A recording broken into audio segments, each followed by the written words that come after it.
Hello, I'm Monica McHale Small, the Director of Education for the Learning Disabilities Association of America. Welcome to our webinar, LDA Standards for Assessment and Evaluation of Learning Disabilities. Today's webinar is being presented by our interdisciplinary writing group, and we'll go over the process and content of the standards.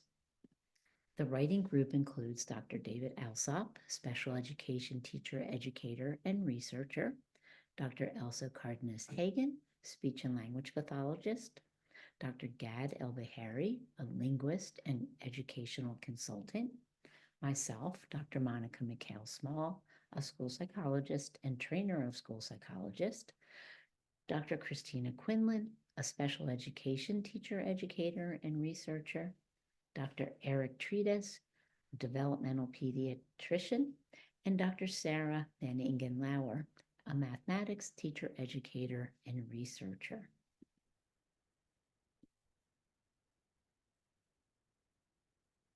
Hi everyone, my name is Gad El-Bahari, and it gives me such a great pleasure to be part of this wonderful group task force put together by the Learning Disabilities Association of America in order to come up with standards that will guide best practice around the world in the field of learning disabilities in the English language. I travel around quite a bit around the Middle East and around Europe and around North America, and we always have a particular problem of definitions. What are the definitions of learning disabilities? Some people will base their definitions on the DSM, the Diagnostic and Statistical Manual, which changes from one iteration to another, and others will base disability and their definition on the ICD, the International Classification of Diseases proposed by the United Nations. And when those definitions change from one edition to another, they cause some sort of problems around the world about what do we mean by learning disabilities. And so the idea of coming together and adopting such a nice standards that in a scientific evidence-based way will put together the rationale that would help us all around the world to provide us with clear criteria that we can all follow, at least for us who speak English as a first language, is great and it's amazing. Notably in different parts of the world that have different levels of awareness, and with the emergence of rights, allocating rights for people with disabilities, I've noticed firsthand that people are starting to say, you don't have the right to do this, you don't have the right to do this. Is it dyslexia, or is it general LD, or is it dyscalculia? So we really needed the standards. So I'm very grateful. I'm very thankful for the LDA. I'm very happy to be part of this work group. And I really hope that the standards will really help everyone from around the world.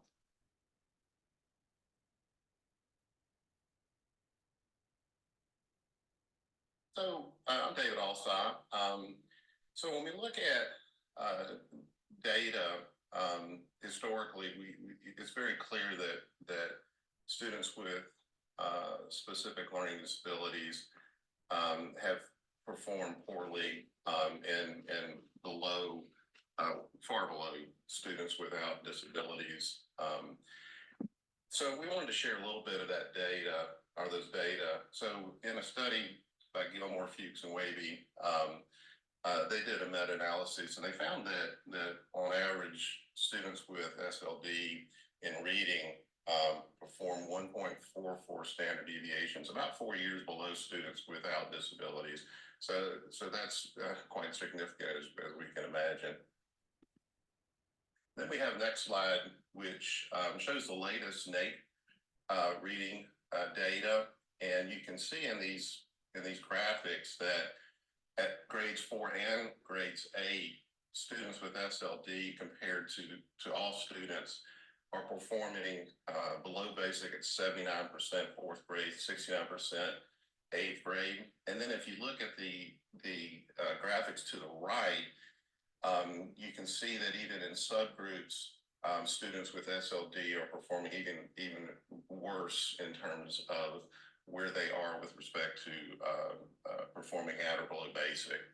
Then the next slide, we see math, and same story. Not much different. 58% below basic grade 4, 79% grade 8, and then the same subgroups data is there for 4th and 8th grade. So these slides not only demonstrate that wholly students with SLD are performing much more poorly than students without. We also see the complexity in subgroups of SLD, and that's important for us to remember that that level of complexity is there, and that's one of the reasons it's important that we are trying to identify the best principles and standards for SLD evaluation, so we can make inroads in these dismal outcomes for students.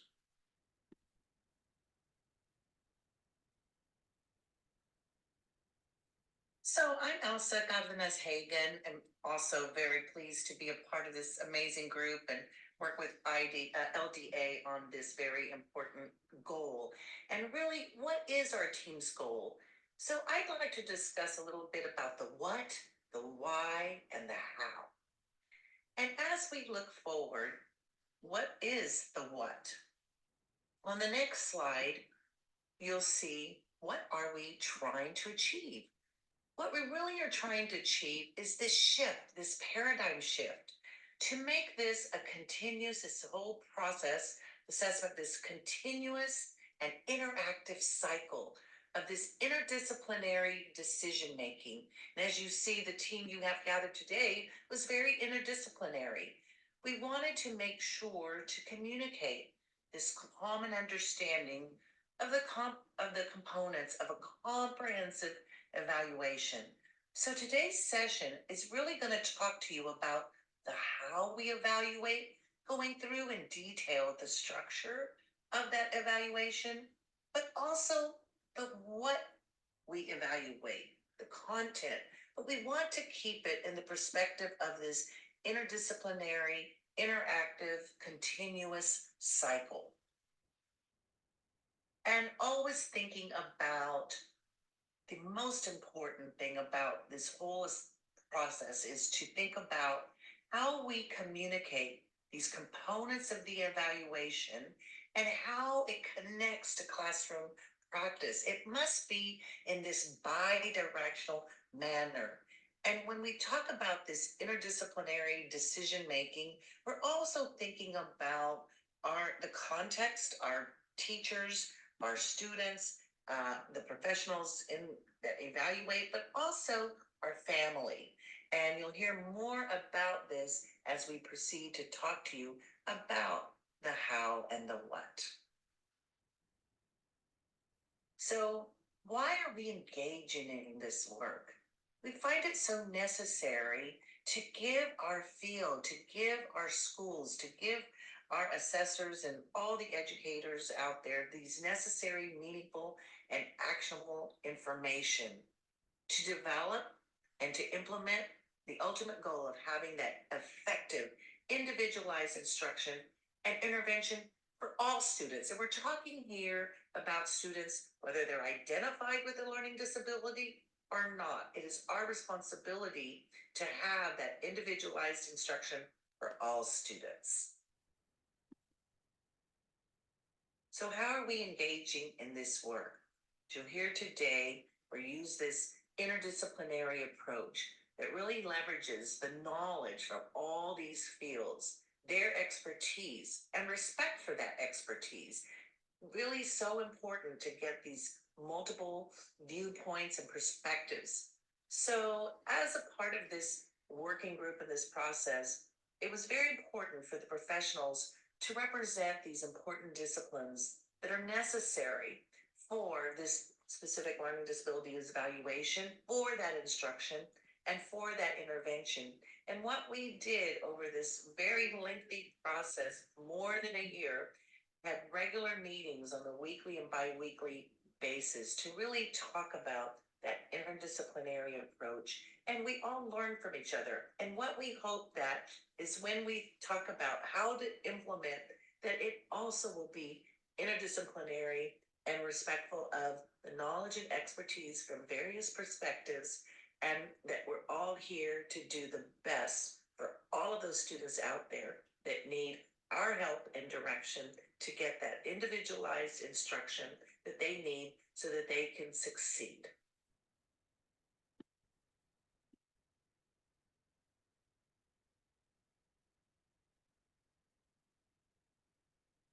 Hello, I'm Monica McHale-Small, and I'd like to speak just a moment, a little bit more about our focus on embracing an international perspective, as Dr. LDA spoke about. He has traveled the world, and all of us on this team have been involved with people across the United States and in other countries. And what we know is that while similar and different terms might be used for specific learning disabilities, we know from our research and from the focus that we had on really understanding an international perspective that there are very similar and some different components that are included in the SLD definition. It was important for us to really focus on developing a common understanding. What are the components of SLD that there is consensus around, and highlighting those components so that we can move forward in a more unified way. So as part of our research for developing this paper, we looked at different countries and different organizations within countries to see what terminology was being used. And as we've already alluded to, the terminology is different. Even here in the United States, while schools use the IDEA definition and term specific learning disability, people in clinical settings often use the DSM criteria or label, which is specific learning disorder. But here we have different terms in different countries. Some use specific learning disability, some use specific learning disorder, also learning disability. Some talk about the specific subtypes such as dyslexia, dyscalculia, dysgraphia. But when we looked at the components of the definition that has been spelled out again in different countries by government organizations, but also by professional organizations. And in the United States, we looked at the DSM, which is used in clinical settings by physicians and psychologists. We also looked at the ICD-11, which is used internationally by physicians and psychologists and other professionals. And then we looked at government agencies like the UK Government Office for Science, the United States Department of Education, etc. And what we found here is that there is really much more consensus than there is difference. So while the terms might be different from place to place, when you look at the criteria, when you look at the components, and when you look at the accompanying text and research that speak to exactly what the nature of learning disabilities are, you will see that there's far more consensus than there is difference.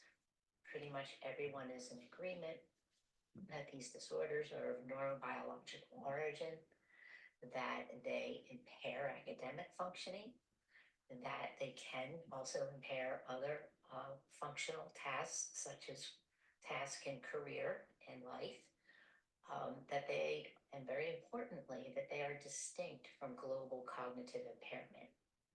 These are not impairments that are primarily due to sensory impairments, such as vision or hearing impairments. However, they can co-occur with vision and hearing and other impairments. And then also very importantly is that they are not due to academic deficits or cultural factors, and they're not due to speaking another language or being from another culture. They are not socially constructed. These are things that are indeed neurobiological and real. So considering the different terms, we found when we looked across nations that these different terms are used to describe what we are talking about as learning disabilities. So specific learning disorder, specific learning disability, specific learning difficulty, which is an important distinction in the UK because learning disability in the UK does refer to cognitive impairment. So they use specific learning difficulty. We also have specific learning differences, and most recently with the ICD-11 developmental learning disorder. So in our paper, we have agreed upon using the term SLD to capture all these different terms. These terms are interchangeable. As you saw from the previous slide, there is much consensus across the globe. So we are using the term SLD to describe these disorders. The consensus, as we already spoke about from the other slide, is that these disorders do indeed involve basic psychological processes or cognitive processing impairment that manifests in an imperfect ability to learn, to read, to write, to do mathematics. So we are using SLD as an umbrella term that covers a range of neurobiological disorders in learning. And there is wide consensus that specific learning disabilities, or SLD, impact academic skills, such as reading, writing, math, and using oral language.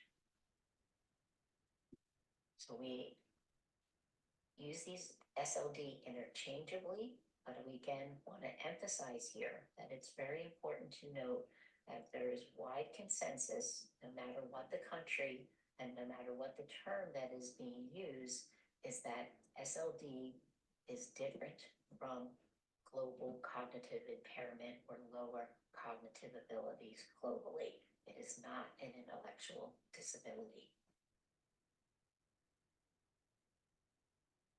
Okay, so this is David again. As many of you know, in the late 80s through the 1990s and the early 2000s, there was growing concern about the use of discrepancy as a measure for SLD, in part due to concerns about IQ testing. We wanted to take a deep dive into looking at the role of cognitive processing as it relates to specific learning disabilities, or SLD. And so we've tried to condense a summary of what we found. Monica, if you go to the next slide. So there's an argument against the use of cognitive assessment, particularly around questions regarding IQ as a viable construct. Certainly, instances of cultural and other biases have been found historically. So that is a concern that's been voiced. And you can see some of the literature that we've read through and considered. And the next one is the validity and reliability discrepancy model. The concern that we might be having more false positives in terms of identifications and questions about the validity of this particular model. And again, we have some citations that speak to that. And then a third one is really the questioning of IQ tests in terms of the relevance to the abilities of engaging in academic skills like reading. And so that's a third major argument that has been made about why cognitive assessment may not be relevant for SLD identifications. And then we also looked at literature that supports the use of cognitive assessment. And so one of the things that has occurred over time is that, like in most sciences, hopefully we become more sophisticated and our measures become more robust and connect directly to developing an established theory. And so there has been an increase in the sophistication and robust nature of the theories of cognitive assessment. Also, there has, an underlying part of the SLD definition forever, as far as I'm aware of, that we speak to psychological processes as important, and certainly cognitive assessments can assist us in determining if indeed a student has a deficit or a disorder in one of the basic psychological processes. There's also a growing and actually large body of research on the relationships between cognitive abilities and processes specified by theory and specific academic skills. And this is an important relationship to consider, because as we see in the next bullet, we have seen, and the literature supports, cognitive assessments actually being helpful in selecting a specialized, individualized course of action for intervention and treatment. And that's really important, we believe, in terms of looking at the role of cognitive assessment and SLD evaluation. So what are our conclusions? Well, certainly with any process where we're trying to measure or identify a disability or disorder, we do have false net positives and we have false negatives because we're not perfect. But just because that's the case, it doesn't justify abandoning information that can readily be used to intervene effectively for students. Then secondly, as we mentioned, contemporary assessments are more reliable than in the past, and diagnostically they can relate to domains, cognitive domains that are important in understanding the strengths and relative weaknesses of an individual in association with academic performance. And so one of the processes that we do support in our standards is the notion of patterns of strengths and weaknesses, and we believe that when we understand these patterns, we are able to better plan for instruction and intervention.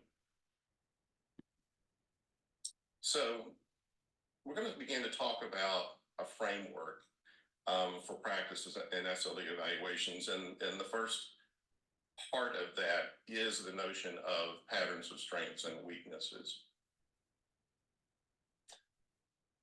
So there's a large body of research that, as we've mentioned before, that on the relationships between cognitive abilities and processes and specific academic skills. Secondly, there's correspondence. So when we are able to look at both academic skills and cognitive processes together, we can begin to see common patterns of performance. And those patterns then allow us to be more specific in our planning and decision-making for intervention. So we suggest 5 basic steps with respect to utilizing a patterns of strength and weaknesses approach. So to begin, it's important to understand the theories around cognitive processing and assessment and specify a hypothesis or hypotheses about what might be going on based on current data that is available prior to an evaluation. And then from that hypothesis, it's important to then pinpoint the theoretical cognitive domains and measure them. And then third, obviously administer and score the cognitive based and academic assessments. And from that, interpret the results within the context of all data sources to really evaluate hypotheses and draw conclusions. It's here where we really begin to use this comprehensive data, these patterns of strengths and weaknesses, to identify more robust and specific individualized interventions for children and youth. And of course, we want to always link performance to intervention, monitor intervention, and adjust intervention based on the data. And just as a visual, we've included in our paper a figure. You can go to the next slide, Monica, just to show what the correlations are, or the relationships are between various cognitive abilities that you see on the left and academic skills. And you can see that there are a lot of associations or relationships at different levels for different cognitive abilities and different academic skills. I think it's very clear if we look at attention that attention is at interplay with all of these academic skill areas. But I think this is a nice visual for us to kind of begin to see the comprehensive nature of the relationships between cognitive abilities and academic skills.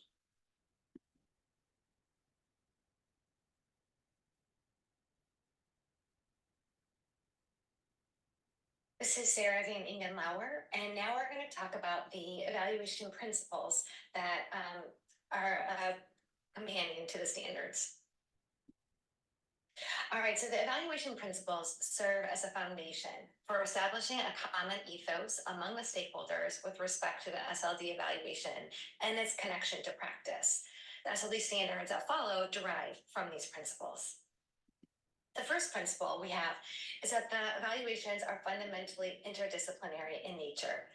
This principle emphasizes the importance of evaluations that are informed by collaboration among multiple disciplines that have relevance to SLD, including but not limited to school psychology, speech and language pathology, special education, literacy education, math education, cognitive psychology, neuropsychology, medicine, and mental health. This interdisciplinary stance towards the SLD evaluation process gives stakeholders the best opportunity to capture the information necessary to accurately identify SLD and to comprehensively understand an individual's strengths and needs, and to provide practitioners with the relevant recommendations related to teaching and treatment. The second principle is that the evaluation should be research informed. This means informed by the most current research from these multiple related disciplines that are relevant to SLD.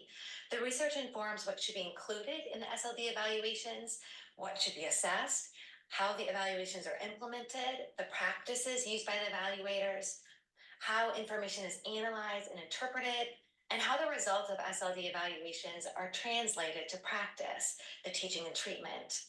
The research considered should be valid and credible, reliable, dependable, trustworthy, and should include research that incorporates quantitative, qualitative, and mixed methods approaches. The third principle is that the evaluation should be consequentially valid. This means that the overarching results of the evaluations should be a positive outcome for the individuals who are evaluated, regardless of whether the SLD identification is made. The term consequentially valid refers to the consequential outcomes of the assessment and whether those outcomes are aligned with the purpose of the assessment. When the consequential validity of an SLD evaluation is considered, stakeholders are motivated to reflect upon the evaluation to intervention process and the extent to which the evaluation process results in greater clarity regarding a child's learning challenges and how those challenges can be supported.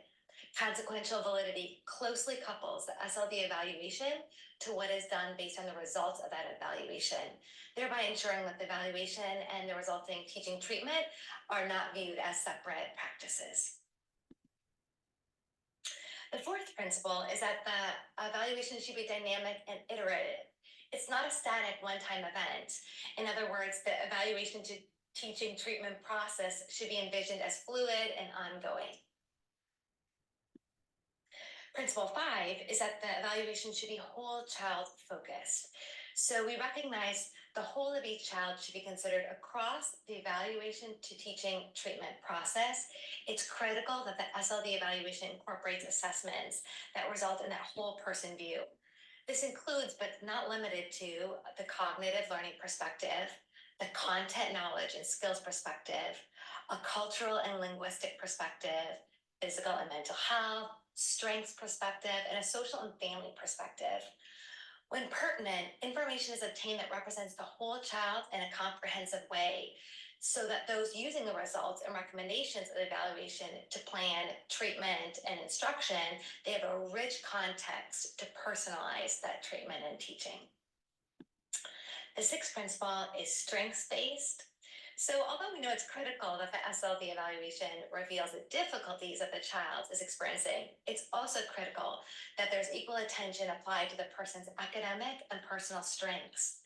The field of positive psychology has demonstrated how identifying and cultivating an individual's strengths can result in positive educational and life outcomes.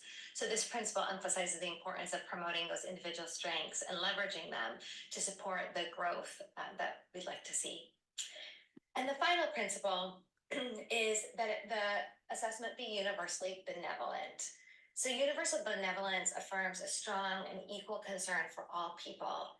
In the context of this evaluation and the teaching to treatment continuum, stakeholders embrace and put into action the notion of universal benevolence, that all individuals are viewed with strong and equal concern regardless of their circumstances, their culture, physical or mental limitations, linguistic differences, learning, social, emotional, behavioral difficulties, etc.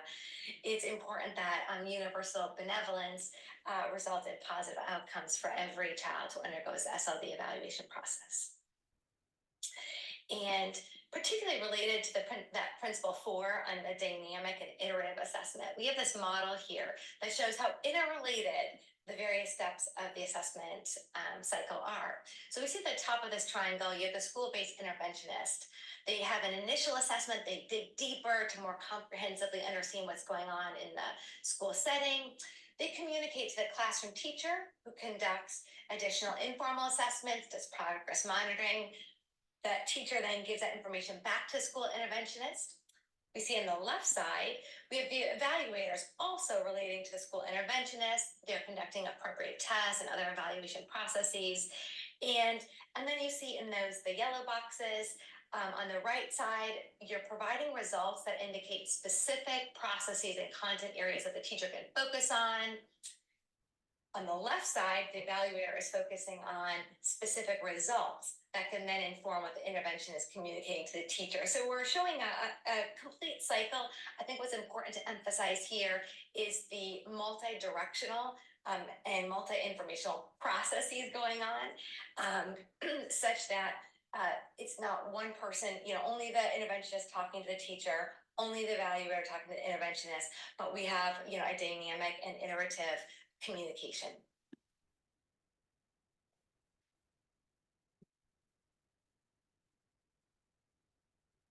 Hi, so I'm Christina Scott Quinlan, and I'm going to go over the LDA standards that go alongside these principles. These standards were derived from the principles. Well, there's 8 total standards.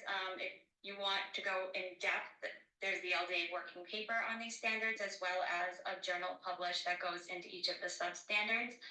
So standard 1 is the SLD evaluation embraces an interdisciplinary lens for evaluation and intervention process. This means that a whole team is present at the table, and just like Sarah just shared about the communication going back and forth between channels, this team talks to each other on an ongoing basis and consists of the parents, the individual with an SLD, the teachers, both general and special educators, related health providers, OT, PT, speech and language pathologist. So everybody's in communication with each other and talking about the whole child, like that principle just spoke about in the last slide. Standard 2 is, again, the evaluation is part of a dynamic and connected iterative process. So we're always using data to make decisions, whether that be progress monitoring data, whether that be assessment data, but everybody's continuously talking about the data to help students make progress. Standard 3 is the evaluation is informed by content-specific research and research-supported practices. And this looks at each of the disciplines of both literacy and numeracy. In terms of literacy, we're looking at science of reading and components of science of reading, and are they in play in the classroom? In terms of math, are we looking at procedural and conceptual knowledge of math and really building that math knowledge for students and using research to inform what we're doing in the classroom and practice. Standard 4 looks at the evaluation in all phases, and it's informed by cultural and linguistic backgrounds of the child and the instruction in school. So here we're looking at the child's proficiency in their home language, what the language of instruction is, and whether the assessment cognitive or content specific should be administered in both languages and one language, and really kind of understanding the whole child and what they bring to the table. Standard 5, we're looking at the SLD evaluation, embracing the strength of the individual as well as their difficulties. So it's looking at, again, that whole child approach, the holistic, getting to know the individual, how they're doing in cognitive and language abilities, academic skills, attention and executive functioning, social emotional functioning, their health, their motor skills, and looking at strengths and weaknesses in all areas, and really kind of playing to the strengths to kind of help bring the areas of deficit up. Standard 6 talks about the SLD evaluation supporting comprehensive professional development for stakeholders that recognize unique contributions within the interdisciplinary collaboration. So it really recognizes that professionals involved in the evaluation keep current with their research, stay on top of what their field is saying is best practice, to really kind of bring that to the child and bring that to the team, to kind of help each child move and progress in their academics and across holistically as well. Standard 7 looks at the evaluation process as a comprehensive process with effective instruction and interventions, accommodating individuals regardless whether they meet criteria or not. So it acknowledges that some individuals may not meet criteria, but they still need their strengths acknowledged as well as their weaknesses, and how an eligibility determination doesn't mean that intervention can't take place as well, and interventions and next steps or best practices can't be identified. And Standard 8 looks at consequential validity of the evaluation, which is the extent to which the process leads to improved outcomes for the student with SLD. So we're really looking to help students progress in their learning, and the next actionable steps in order to do so.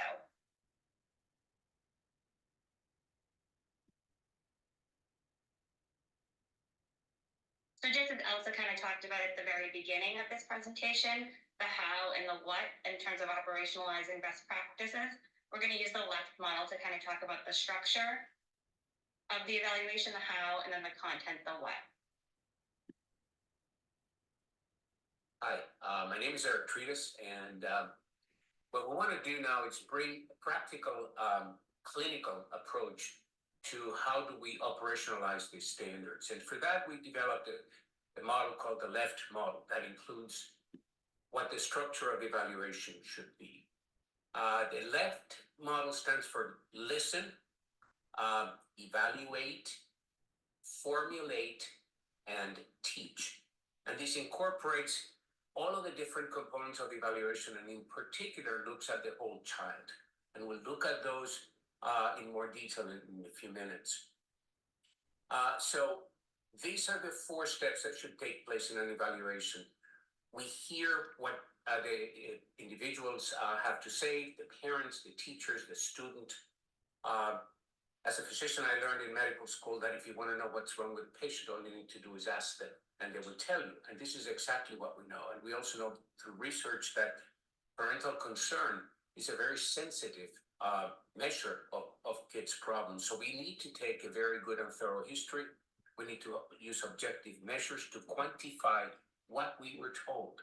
So that the testing shouldn't tell us something that we didn't know usually. What it should do is give us an idea as to how big of a problem it is. I use the analogy of the testing as taking a child's temperature. You know, a parent knows that the kid is sick because it has a runny nose and complains of earache and feels warm to touch.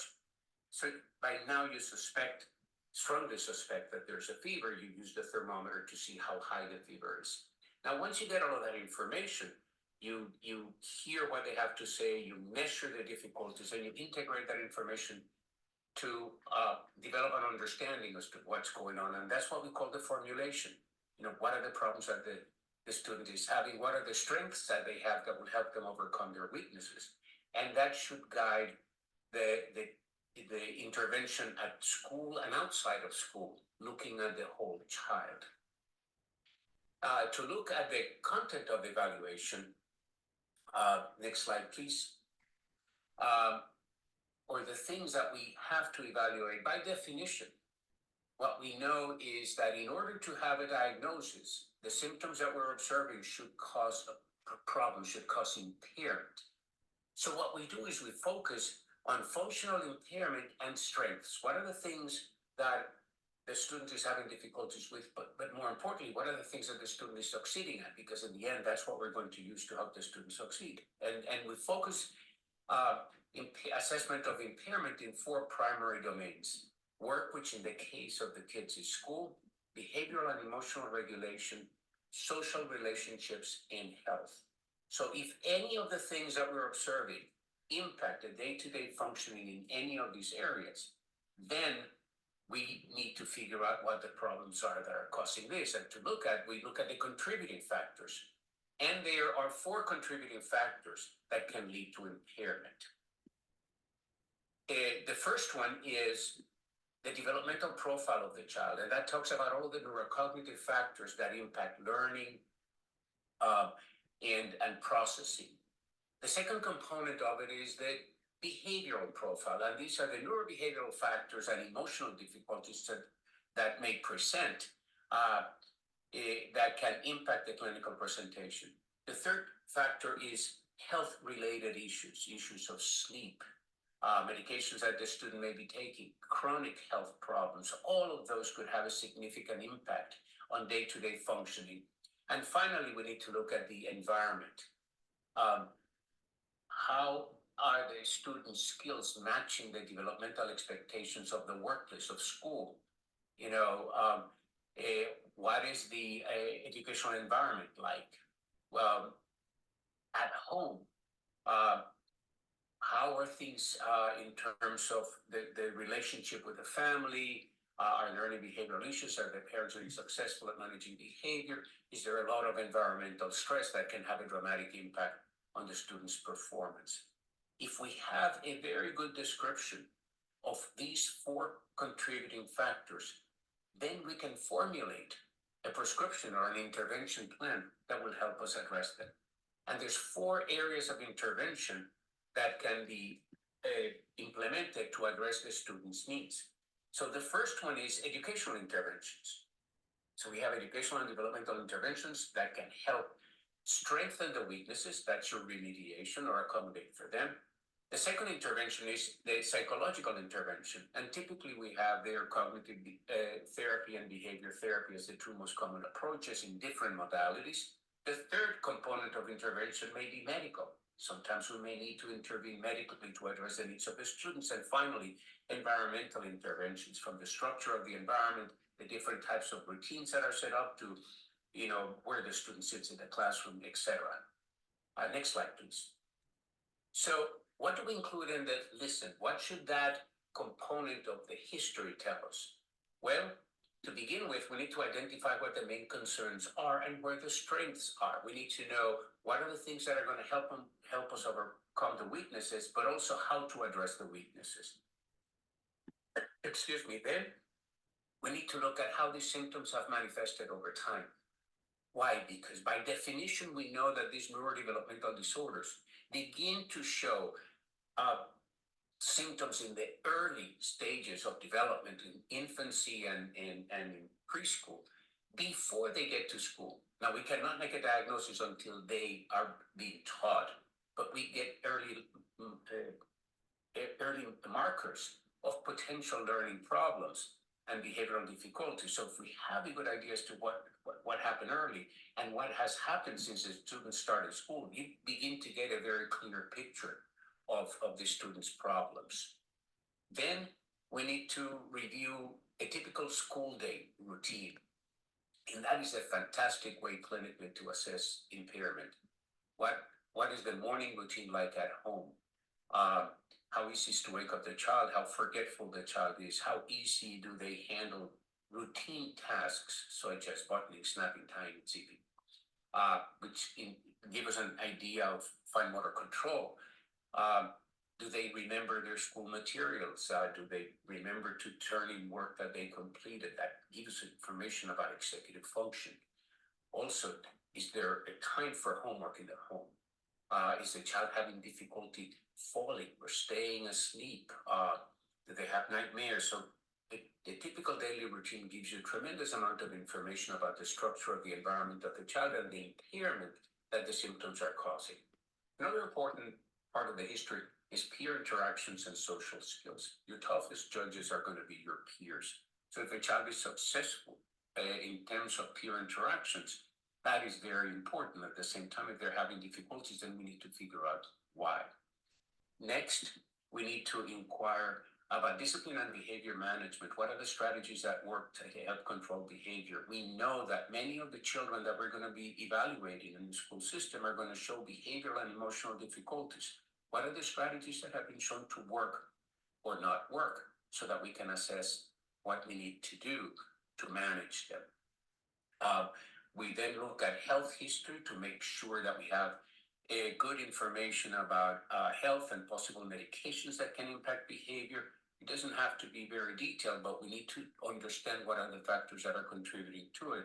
And finally, we need to be looking at the family and social history. We know that, for example, learning disorders are heritable disorders that run in families, and that can give you very valuable information. We know that maternal level of education is an excellent predictor of outcomes. So this is important in terms of social history. Is there violence in the environment where the child is growing up or in the neighborhood, whatever? All of these are very important factors. So this is what the listening includes. In terms of objective assessments, we can look first at the teacher assessment, RTI progress monitoring, error analysis. That gives you so much information about what's going on with the student in terms of the difficulties that they're having, and of course, direct observations. Then as part of a more comprehensive evaluation, we can begin to look at standardized instruments that help us evaluate the cognitive profile of the student or the processing strengths and weaknesses. What is the level of the academic skills? The basic skills that the student may have, such as decoding, fluency, and arithmetic, and then the application of the skills, so the mathematics or the comprehension. In terms of adaptive behavior, how well are they able to meet the demands of their environment? And this is particularly important for kids that are having social difficulties or that may perhaps have a severe language disorder with pragmatic language skills being affected, because they may be able to perform academic skills, but they may not have the social sophistication to understand when people are trying to take advantage of them or anything like that. And then finally, we can use instruments to measure behavioral and emotional disorders, both very specific for each disorder or global measurements such as the BASC or the CBCL. Next slide, please. Finally, the formulation is when we put it all together. And in the formulation, we have 5 basic questions to answer. And the first one is there a problem? It's not because he's a boy or because he's lazy or because she's not trying hard enough. So we need to be very clear, yes, there's a problem or not. The second thing is, what do you call it? What is the diagnosis? Having a specific label that identifies the problem can be very helpful, not because you manage the label. What you manage is the symptoms that define it, but it allows the people to learn more about what's going on. And also a label can buy you services. So for eligibility criteria for services, that should be very important. The third is, what are the causes? This is part of the demystification process. I used to tell my patients, You're not dumb, you're not stupid. You can understand things that are very complex, but you cannot read them. You cannot read because you have difficulty processing the sounds within the words. And, I would use different terminology, but I would explain what the problem is. Because if I understand what the cause of the problem is, then I can address it too, in many cases. Then what can be done, which is the next question. Again, looking at the consequential validity, the primary reason for doing an evaluation is to figure out what I can do about the problems and the strengths that I identify. How do I teach this student? Is a student eligible for services? What are other services and interventions that are needed? That is very important because we're managing the whole child. So there's not such a thing as a kid with SLD. There's a kid that has SLD and may have many other problems.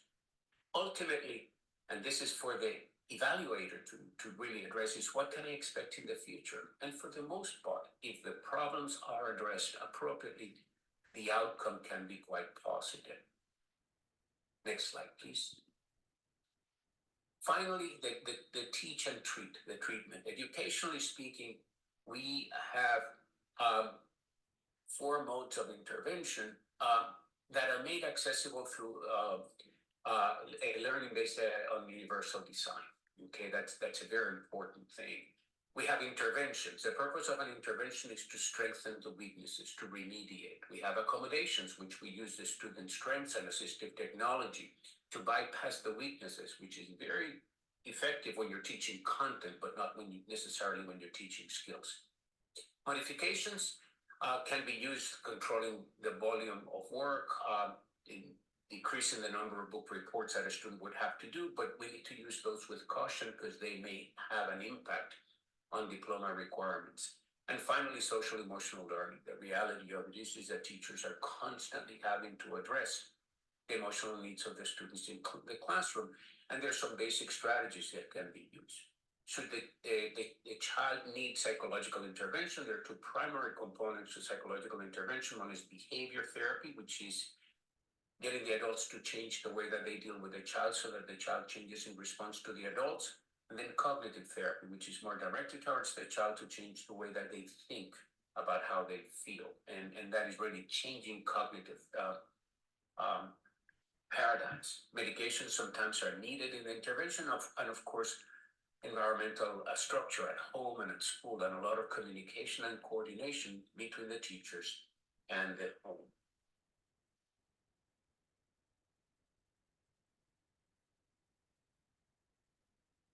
So now Monica's going to look at future directions. Right. So really, the standards, developing these standards, well, it was an extremely long process, but it was a very fruitful process. We learned a lot from one another and a lot about our field. We are seeing this as just the beginning, so we still have a lot of work to do at LDA to really bring these standards into practice.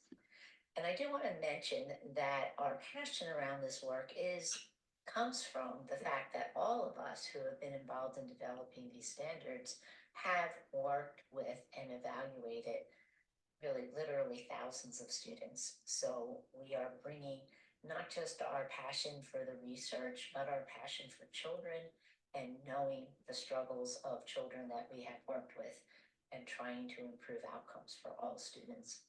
So we want to expand upon what's included in the evaluation components, especially related to mathematics, written expression, and social emotional functioning. We have a lot of research out there on reading and literacy, but we need to continue to push the field to develop a better understanding of evaluation and intervention in mathematics and social emotional functioning and written expression. We want to enhance how the cultural and linguistic diversity of individuals is addressed. And we want to make sure that we continue to build the research and build our practice guides to help evaluators and help schools to be more culturally responsive, to understand that difference is not necessarily disability or disorder, but that differences in language and culture can absolutely co-occur with learning disabilities or learning disorders. And we want to really continue to create a framework of how the SLD evaluation is connected to assessment and instruction and intervention. As we've mentioned several times through this presentation, this is not a once and done process. And it's not is the child eligible, is the child not eligible? The evaluation process really needs to be connected to meaningful recommendations as far as instruction and intervention.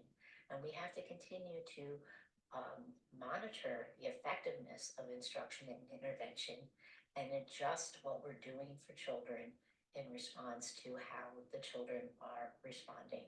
So our plan at LDA is to continue to develop practice guides and professional development opportunities to really help practitioners put these standards into practice for the purpose of improving outcomes for all children who are struggling academically and socially and emotionally in school.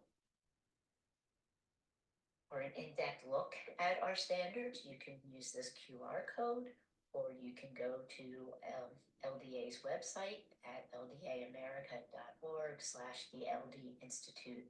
In addition to the paper and handouts that are just specific to the principles and standards, our plan is to continually add to the resources page to help educators and professionals implement these standards in schools. Thank you for joining us today.